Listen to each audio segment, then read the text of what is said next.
guys, Adam O'Reilly, and how's everyone doing this evening? Brilliant.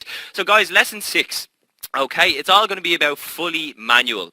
So throughout the course you would have heard me saying to just shoot in whatever mode that you have been. So whether it was automatic or semi-automatic, or if you were comfortable with manual, just to do whatever you were.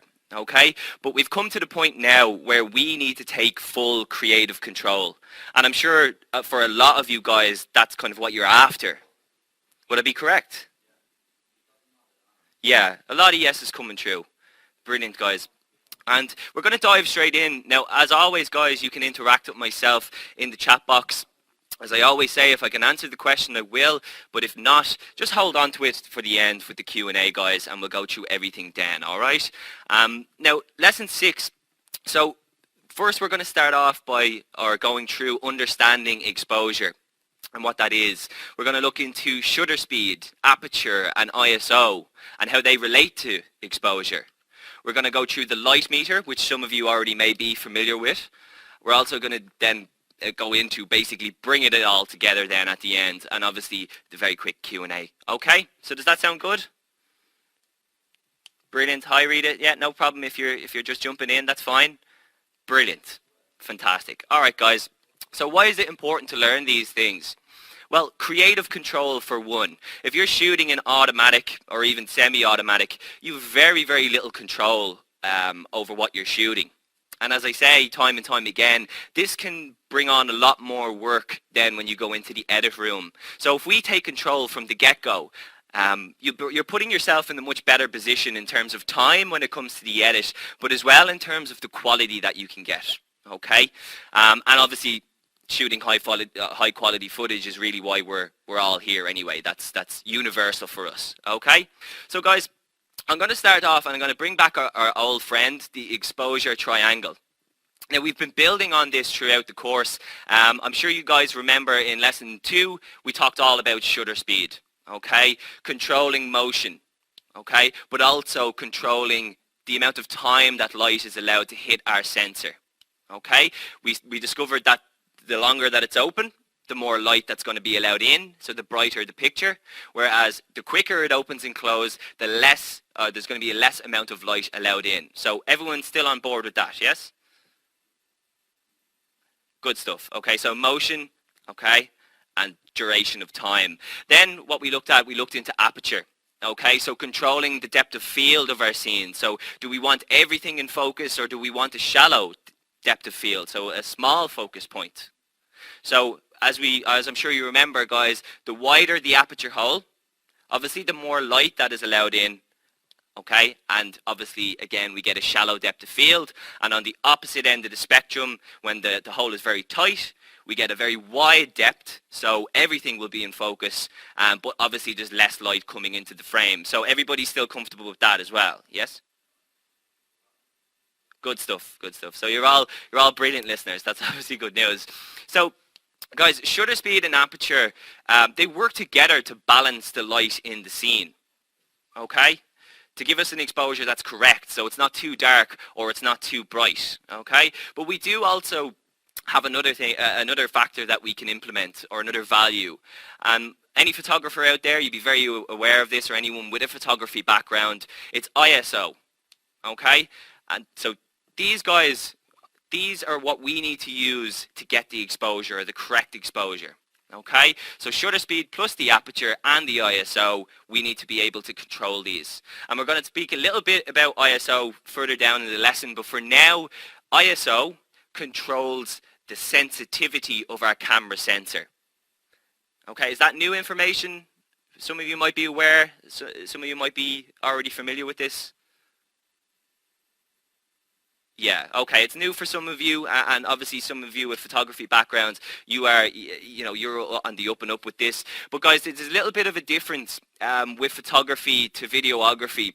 ISO would be a last resort with photography, whereas with video, we use it a lot more. And the reason being, guys, is you're a bit more restricted in terms of your shutter speed. Okay, remember guys how we talked about frame rates relating to shutter speed. So unlike photography, you're a little bit more restricted with your shutter speed. And today we're going to go through all of this and we're going to understand how to get a really good exposure and high quality footage. Okay, so who's asking me that? Natalie. Just, yeah, you notice down the bottom right, also can be indicated, depending on your camera, it can be indicated as gain or as dB. Okay? So just obviously to check your own camera. So guys, what exactly is exposure? Can anybody tell me what it is? Just going to wait for a couple of answers to roll in. It's okay if you don't, it's no problem. Amount of light allowed in. Well, guys, exposure, what it is, it's the recorded image and how much light there is in that image. So a perfect exposure, you know, all the details should be visible in terms of your shadows and your darks. They should be very visible, as well as your brights and your highlights. So if a scene is too dark, you're risking losing details in your pure blacks, your dark greys, colours like that. And on the opposite end of the spectrum, if the scene is too bright, you're losing all the detail in your highlights, in your whites. Everything gets very blown out and it looks very unprofessional. Okay, obviously we're here to get professional looking footage. So let's have a look at some examples, guys. So this is an underexposed shot, obviously. Okay, I set this up to demonstrate, guys. This is a GIF. I've turned it into a GIF, and what happens is the GIF takes out some of the frame rates, so that's why it's a little bit choppy, but it's just to get the idea across. So this would be underexposed, although we're not losing a huge amount of detail in our blacks and our dark colours. It's just not right. It's just not correct. Would you agree? Yeah, Claire straight in, too dark. Daniel wouldn't be happy with that. Yeah, exactly, guys. This is not the footage we want to be aiming for. So a correct exposure, this is what you want to be aiming for, guys. You can see detail in the shadows and in the highlights. Okay, so this is a much more desirable exposure. Would you agree with me? Yeah. You know, we're not really losing any detail compared to the other shot. I mean, it's a million times better straight away. And then obviously, when we go to the opposite end of the spectrum and we completely overexpose our image, look, we just completely lose all the whites. We completely lose the detail in the shades. It's not good enough. I wouldn't be happy with that. Would you be happy to watch that if you've seen it on TV or YouTube? No, we literally turn away straight away. Okay? And it gives a very, if you've got a lot of shots that are overexposed, and overexposed is a little bit easier than underexposing, guys. It's something that can kind of go under the radar. And we're going to look into this further on. So let's have a quick look at them side by side here. So it's fairly obvious which one we want to be aiming for. Okay? So how do we judge exposure? How do we judge it? So there's two ways to judge exposure, guys. And with video, your eyes are a good asset, okay, to visually assess your scene, okay? And the thing about when you're shooting video on your LCD screen, every change that you make, so whether you change your shutter speed or you change your aperture, it is a live feed. So on your screen, the changes happen as you're making them. So this makes our eyes a valuable asset to us. But can anybody else tell me something else to judge exposure that we might use? Just going to wait for the answers. Brilliant, guys. Okay, so we also have one of these, and this would be based around DSLRs. So any of you prosumer cameras, I'm going to go into that a little bit further down in the lesson. So guys, we have this indicator, our light meter. Is everybody familiar with this? Have you seen it? Unaware, yes. The majority of you have. Couple of no's. That's absolutely fine, guys. So we're going to go through this. But the light meter is an indicator of whether we're under or overexposed. And let's have a look at this. Okay, so any of you DSLR guys would be very, very familiar with this. It's inbuilt to the camera, okay? Usually it would be, if we're shooting video, it will be on your screen, okay? Or it can be through the viewfinder, depending on what way you're looking through your camera. But this, guys, this will indicate to us whether or not there's a correct amount of light coming in. What we want to be aiming for here is 0. Okay, and I'll explain that in a moment, but what I want to just explain about the light meter, guys, -2 and -1, guys, these would obviously is when we're going and we're underexposed. Whereas +1 and +2, obviously, we're overexposed. And what I want you to note is that these are one stop apart. Okay, 0 to 1 is one stop apart. And I'm going to go into the stops of light now in a moment. But how the camera comes up, or how the camera knows that we're getting the correct amount of light. Does anybody know how? It's on screen. You might be familiar with this. So guys, most objects reflect about 18% of light back off them, okay? So what the camera does is the camera tries to read to that 18%. So when it's getting 18% reflection in, the camera is under the impression that that is the correct amount of light, okay? Does that part make sense, how it works and how it knows? Perfect. Brilliant, everyone seems to be on board. Good stuff, good stuff. Okay, so stops of light. A stop of light, or a stop, is a measurement of light. Okay? It's our vocabulary. We need to build on the vocabulary as much as we're building on our technical skills. Because when we're working with other people, or when we're talking to other videographers or clients or whatever it may be, we want to have the professional jargon. Okay? The lingo. So a stop is a measurement of light. Okay? So what I want to get across, guys, if we are increasing the exposure by one stop, okay, so if it moves from 0 to 1, we are increasing the amount of light, or we are doubling the amount of light, okay? So one stop of light, or one stop, brings in double the amount of light into the camera, okay? Does that make sense to everybody? Perfect. So obviously, if we go up to -2, we're talking about 2 stops of light. So how many more times, or how many more times light will come in if we go to +2? Brilliant, straight in there, Rama. 4 times more light will be coming in. Brilliant. This is hitting home, which is good. So if we decrease the exposure by one stop, we are halving the amount of light that comes into our lens. Okay? Or that's allowed to hit the sensor. Okay? Everyone seems to be on board with that. Good stuff, guys. Good stuff. So this is really, really important, guys, because this is how we're going to be able to judge our exposure. Okay? So understanding the light meter better is going to help you to get better exposures. Okay? So let's have a look at a couple of examples here. These are just some visuals to get this, to really make this hit home, guys. So at this moment, we are at -2. Okay? Which is obviously underexposed. We can look at it. It looks underexposed, correct? Brilliant. So what we can do is we can increase the amount of light coming into the lens. Okay? What that will do is that will bring us to -1. So now we are only one stop underexposed. Okay? And then we can just go the same again. So we can bring another stop of light into the camera. And now our light meter is at 0. So this is a more desirable exposure, guys. Okay? But what I want you to note is you at the end of the day are the decider. So, you know, maybe one of you might think that this is the perfect exposure when it's on 0, and maybe another might think -1, this is the kind of look I'm going for. I want it to be dark. I want it to be dreary. You have to make this decision at the end of the day. So the light meter is not the be all and end all, but it is a very, very good indicator for us to start with. Okay? And then again, we can bring in more light if we want. We can go another stop, double the light again, and we can obviously double the light again, bringing us to +2. So does that make sense how the light meter works so far? Okay, brilliant. So that was for anybody using a DSLR. So we're going to come back to that in a moment. Just quickly, for anybody out there using prosumer cameras, I'm sure you guys are probably familiar with the zebra stripes. This is a lot easier than DSLRs in terms of judging exposure. So basically, it's very, very obvious what's happening here. The screen will indicate with white lines exactly where is being overexposed.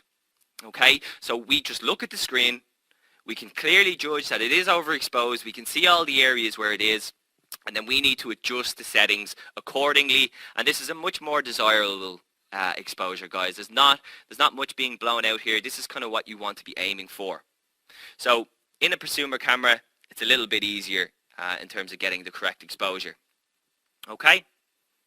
So they're called zebra stripes if you're not familiar with those. Any prosumer camera guys out there, are you familiar with this? Yes. Good stuff. Brilliant. Okay, John, that's fine if it's new. This is just going to help you now going on, okay? Because I want you to start to drift away now from automatic mode and drift away from semi-automatic modes and take full control, okay? And we're going to go through the best kind of approaches to do this. So we can begin to, I suppose we can begin to use shutter speed, aperture, and ISO to get our correct exposure. But what I want to tell you, or what you guys should know, is that you decide which setting you need to change in order to get the correct exposure. Because if you change any of these, you can allow more light in or less light. So you need to know what scene you're shooting. So let's say, for an example, if I'm shooting a fight scene, so obviously I'm going to need to use a very high shutter speed, okay? So if I'm not getting the correct exposure, I need that shutter speed for the scene, so I'm going to sacrifice, or I'm going to change either the aperture or the ISO. Does that make sense? Or let's say I'm shooting a scene, a landscape scene. I want everything to be in focus, so I'm obviously going to want a deep depth of field. So I'm not going to want to change that, okay? I need that to be like that. So you need to then decide whether to sacrifice, or whether you can sacrifice your shutter speed or your ISO. So this is all about balance, okay? And you can use the three of these to balance your exposure. But what I would recommend, and a good place to start, would be with your shutter speed. And the reason why I would say starting with your shutter speed is because you have the least amount of flexibility with your shutter speed. Because if we set our frames per second to 25 frames per second, in and around what shutter speed are we going to want, guys? If it's 25 frames per second. Straight in? Brilliant. Yeah, so for anybody who said 1/50, 1/40, 1/...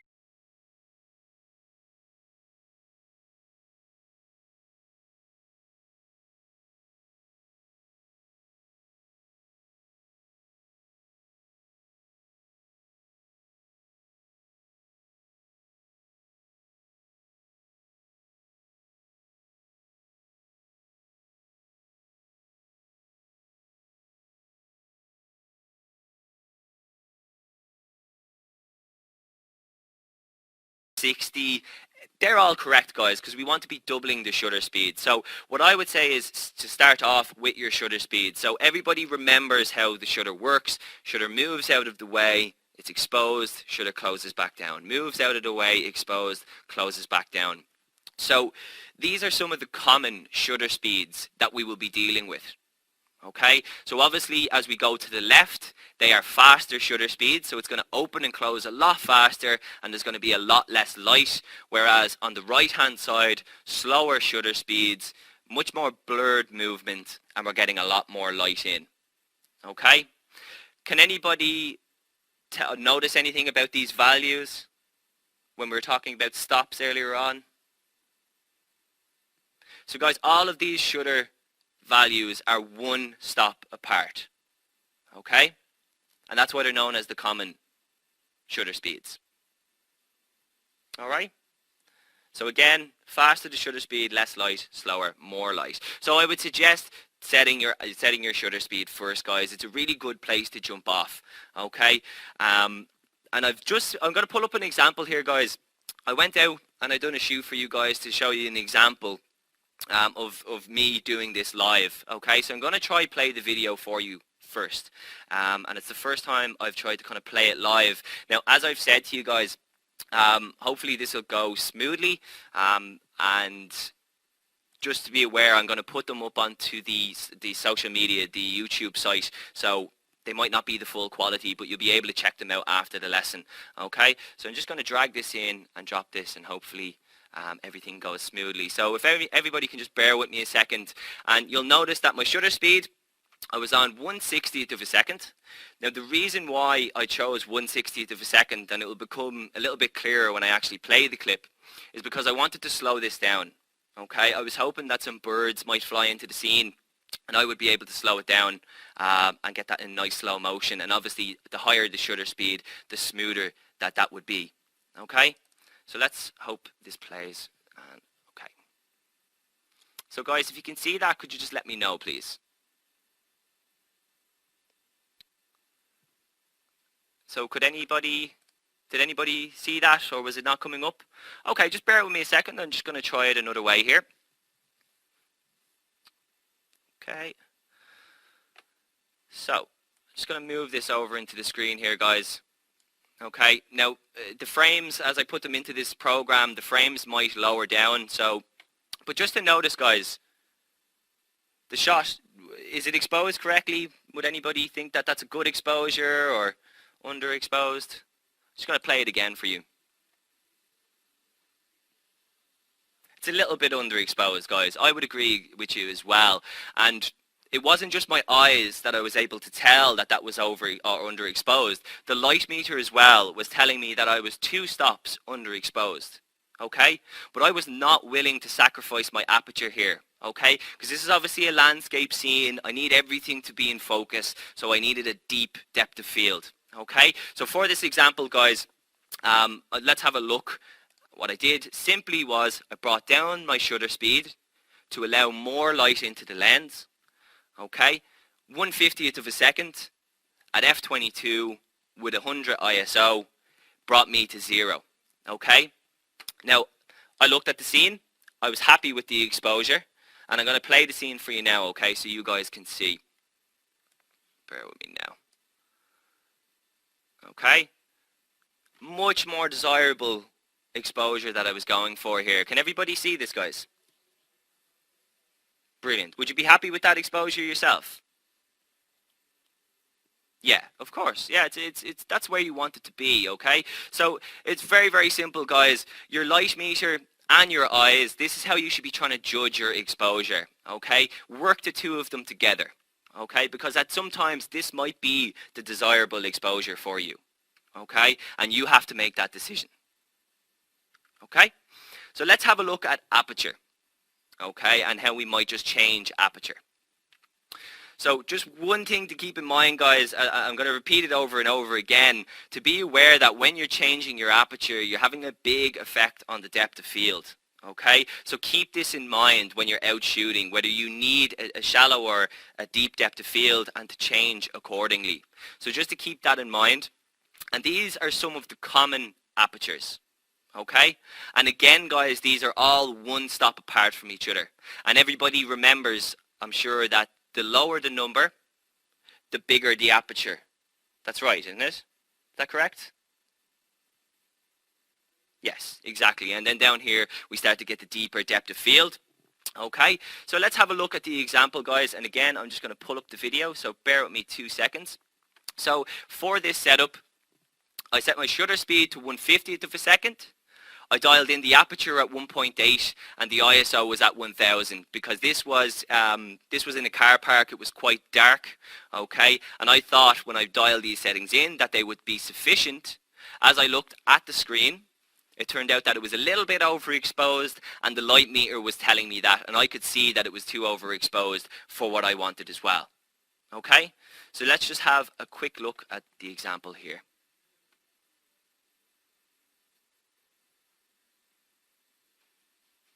Okay,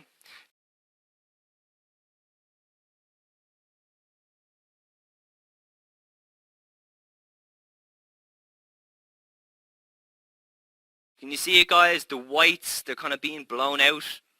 You know, there's not a lot of detail in that shot, and it's due to the fact that it's overexposed. Okay, so simply to bring down my aperture, I wasn't willing to change my shutter speed.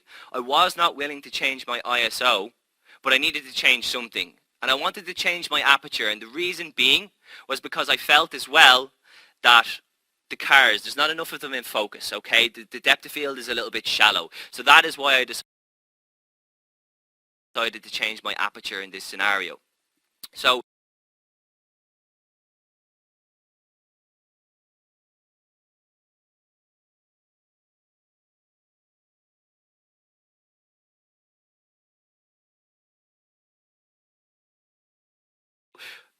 bringing up the aperture number and closing down the hole. 3.2, the light meter was telling me that was a correct exposure. I looked at the shot and I was happy with it. So let's you guys have a look and see what you think. It might be a little bit choppy depending on your internet connection.